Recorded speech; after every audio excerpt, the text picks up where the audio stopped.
HBar and Akash have been exploding towards the upside in just the last couple of days, and it's all because of some recent huge news from BlackRock. Or is it? In this video, I'm going to break down exactly what's been happening for these two coins and what you should be really cautious of. Also, by the end of this video, you'll know how to find the perfect entry so that you can find the next HBar or Akash before it's too late. Do me a favor, hit that like button, and let's go find out how to make some money. Now guys, I know you, just like me, will turn on crypto bubbles or some other thing in the morning and see that HBar has been up 60% today, and you're like, holy cow. I need to find out what's been going on with HBar. So after a bit of careful detective work and going to this free website, cryptopanic.com, and typing in HBar, you then can find out all of these different headlines about HBar. And that brings me across to this website. BlackRock tokenizes money market fund on Hedera, HBar soars. BlackRock right now is the trigger word in this bull market. It's kind of like Elon Musk was back in the last bull market. Whenever he shouted about Dogecoin, it pumped like crazy. BlackRock now has that effect on whatever crypto comes within breathing space of it. And no, I'm not taking away from the success of what's been going on with Hedera. This news is extremely exciting and overall extremely bullish for HBar, but the reason HBar pumped like it did isn't really down to this news. So what do we see when we look into this chart? Well, you'll see that HBar currently has been booming quite healthily. It is now pulling back somewhere around 23%. Now, the problem is, many of us out there in crypto are magpies. Now, you're like, okay, he's going off on a tangent again. What does he mean? Well, a magpie, apparently, although I've never seen it happen, let me know if you have seen it happen down below in the comments, like to hoard bright and shiny things. Therefore, whenever they are like out there looking for some seeds or some food or whatever, and they're like, oh my god, brand new shiny penny, they can't help themselves. They're off there trying to get the money, which magpies obviously don't really need because I don't ever see them like exchanging goods at stores. So they get easily distracted by things that don't benefit them, much like these coins that have been absolutely booming today. And you'll notice that the other coin that I was mentioning earlier is here, Akash, down 15%, the biggest of the red bubbles today, which obviously means that Akash yesterday was having some good times. So HBar, you can see, has pulled back a whopping nearly 23% since this recent piece of news came out. Akash did something similar. It boomed and is now ripping back around 28%. Now, Akash didn't boom because of BlackRock news, but ultimately there's some bullish stuff floating around about Akash that caused the price to pump, which makes us think, well, I've heard before people saying, buy the rumor, sell the news. And that might not make much sense to you until suddenly you see something like this take place and you're like, well, why is this the case? Well, because the rumors and the information behind the scenes tend to cause the price to pump up towards the upside, and then the smart money who are buying at the very bottom will then take the opportunity to sell off as all the kind of dumb money are racing in to try and buy that coin. And I'm sorry for calling you dumb if you've been racing in like a magpie this morning. We've all done it, but hopefully this video will help you to learn your lesson, even if maybe it stings a little bit. Now, for all of those legends in the comments who are like, oh, he hates HBar, he's trying to drop the price so he can buy at lower levels, I have nothing against HBar or Akash. Both actually pretty class projects. HBar has some of the best partnerships across all of crypto. Akash in the world of decentralized compute, which is something I'm pretty interested in, basically, because it's deep in, and you know how much I love that keyword. And this is why your coins, whatever you're holding, isn't any different from anything else, because it will always react in a fairly similar way to a certain piece of news or information. This here is a guy called Richard Wyckoff, who you can see from this picture was around quite a long time ago, and in fact died in 1934. Now, Richard Wyckoff was a bit of a master of trading stocks and shares on Wall Street, and he identified that the big traders and banks were starting to play lots of different games in order to manipulate markets into doing certain things. Now, if you've already been subscribed to this channel over the last year or so, you would have been picking up on some of the tidbits that I've been sharing with you that I learned from Richard Wyckoff, which allowed us to catch the likes of ICP before it pumped, Solana before it pumped, Avalanche before it pumped, and a handful of others. And it's all down to this little chart here, which is called the Wyckoff Events and Phases, or the accumulation schematic. On the bottom of a bear market, I want you to think about what's happening, like really what's happening. Not like, oh, the price has gone down really low and then suddenly it's going to go higher and I don't really know what drives the markets. Ultimately, liquidity disappears from the markets. Eventually, liquidity will start to arrive back in the markets. The big banks, etc., will then start to accumulate during a certain area and they will play a few games to shake out as many people as possible, make them scared, so they continue to sell while we load up as much money into this as possible, and we take as big a position by manipulating the stupid people to try and sell the bottom while we try and buy the bottom. Again, sorry for calling you stupid. We've all done stupid stuff before and sold the bottom and then found out the next day that it's pumped like crazy and it stings a bit. But we're going to learn, okay? We're learning together. Now, what you'll see during this accumulation phase is a fairly sort of standard pattern where we have this first dip down. We then kind of like show that everyone like, oh, it's going to recover. We're all in this together. It then dips down even lower. And then everyone's like, maybe it's not going to recover. But then it starts to recover as everyone buries their head in the sand. And then eventually it just completely ruins everyone. And everyone's like, yeah, I've had enough of this. Bitcoin's going to zero. Get me the F out. Now, this is all designed to create a scenario in people's minds that they then get shaken out the markets. Now, what you'll see here is ICP. And I'm going to show you a few of these so that we can understand the pattern. And then we can find the ones that are going to do this next. Because pretty much all of the coins from the last bull market are doing this right now. Some of them have already done it. And we should focus our attention on the ones that haven't done it yet. Right now on ICP, you can see it's been through this SC phase, the initial SC, send it down into the ST phase in phase B here, and then it went down into the spring.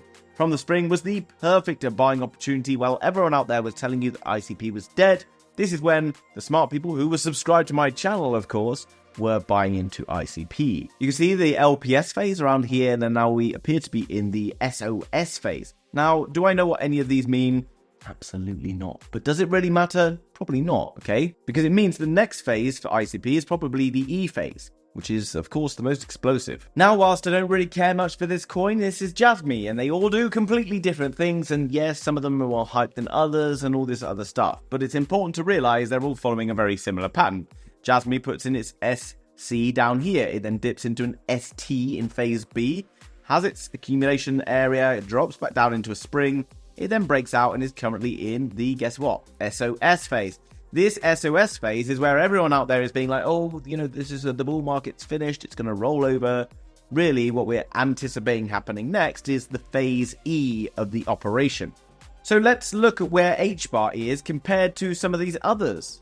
Well, it is in my opinion that HBar is somewhere around this particular phase on the ICP chart, which as you can see, this is a weekly chart. ICP has been stuck in this range for around 1, 2, 3, 4, 5, you know, like the best part of like half a year, which is absolutely bonkers, okay? Because everyone's still hyped and excited about it, and they must literally have consumed endless amounts of dumb content of some bloke walking around a woodblock talking about ICP or HBar or whatever, when really you've been wasting so much time because so many things have been going on during this period of time.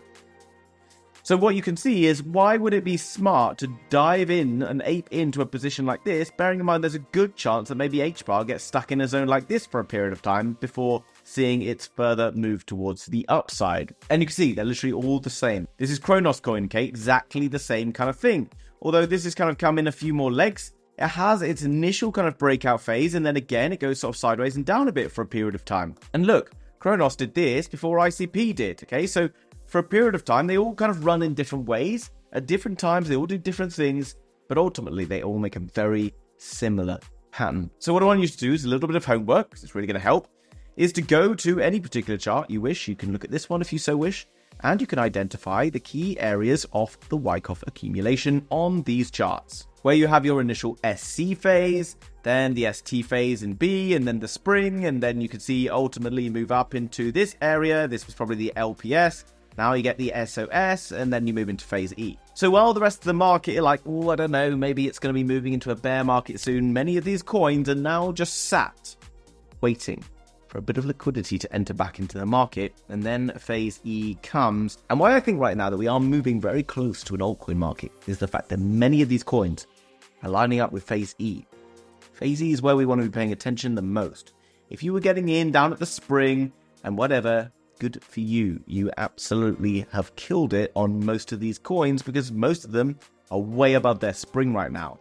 But you can see we get some good healthy opportunities to get back into the market. And also another lesson. Many of you were probably in HBar throughout this period of time down here and thought, you know what, I don't want to be in HBar anymore because I want to be in ICP that at that time was already up here.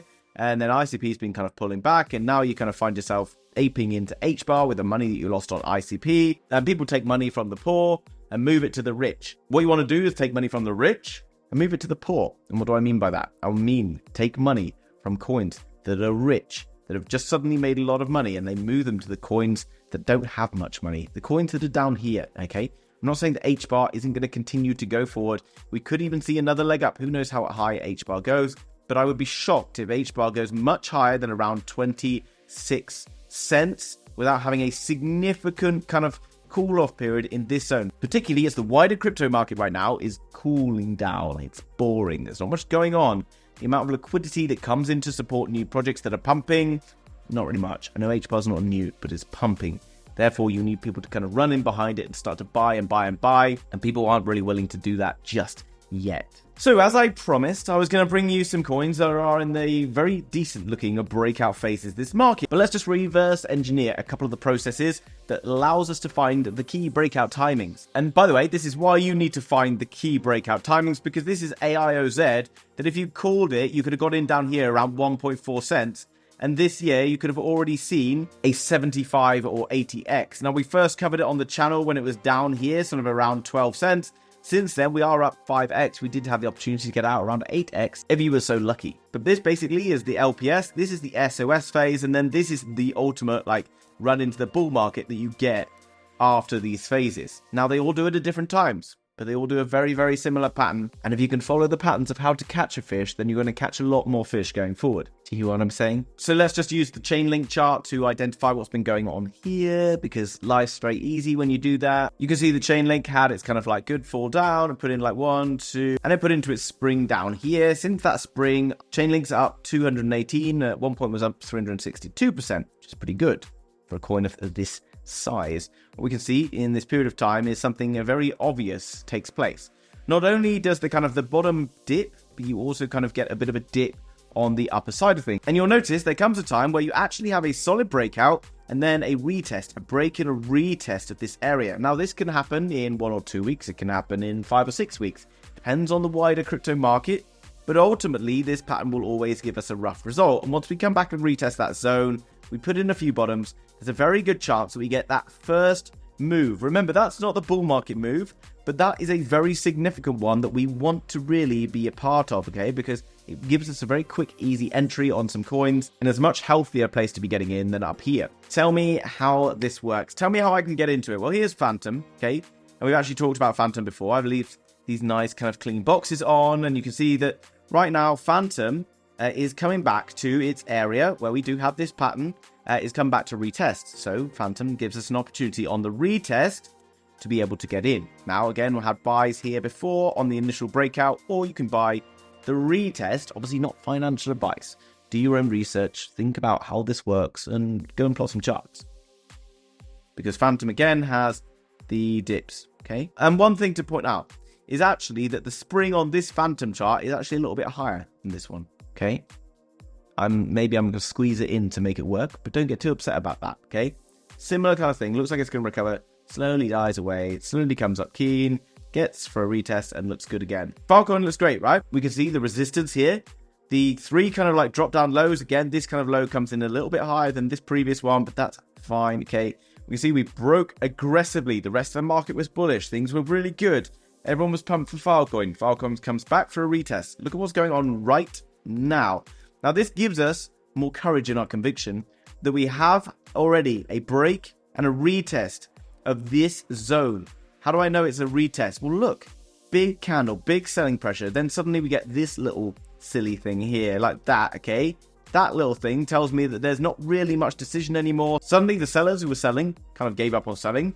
The buyers started to quietly step in, but there's not that many sellers left. Okay, we're now retesting the zone. What we're looking for is maybe, if we want to be a bit more safe, some form of an engulfing candle, which is like a bigger candle than the one that sat there. So if that little crosshairs one sat there and then a big one comes in, then we can be more bullish. But Filecoin from this particular setup looks phenomenal. Filecoin looking really good. This chart probably scares the crap out of most people, retail investors, but it's just following the same pattern over and over again. And yes, the wider market dictates on how aggressively it fires out of this area and how aggressively it sells back off into it. But this chart pattern is just so consistent, so consistent. And if you can follow it, then you, sir, mom, whoever you might be, can really start to benefit from this. And then you can see similar things started to take place. Mana Decentraland, again, had some form of like a failed breakout, sort of flopped around a bit, it's pumped up, come back down to this support zone. You can see it's now starting to put in the engulfing pattern that we were just talking about. Mana Decentraland from this area looks alright. Is it going to do really well? I don't know. But to be honest, you get good entries if you could understand this very, very simple trading pattern. Okay? Happens time and time again. Now, most of these larger market coins are available on various exchanges, but I've started to use Bitunix because it doesn't require KYC, doesn't need a VPN, and also the good guys at Bitunix have said that if you use my link down below in the description, and if you're actively buying, selling, and trading different cryptos, then you will qualify for free airdrops of all of the new launches that they're going to be bringing out. Not only that, I have an agreement with Bitunix where I'm going to be able to start to list various different coins that I'm talking about on this channel. So every day I make a video, I'm going to talk about a coin, and it's going to get listed on Bitunix. And that's going to make it an extremely powerful and important place to be, because you're going to be able to enjoy low fees, huge liquidity, being that it's a Binance liquidity provider, and that goes both ways. And also no need for KYC, no VPN. Absolutely one of the best places to trade that I use personally. Link down below in the description. I hope you enjoyed today's video. Things are getting very exciting in crypto. Don't let yourself get manipulated by the news. Understand the underlying game that's going on, and you too can make some money. Thanks for watching. Bye-bye.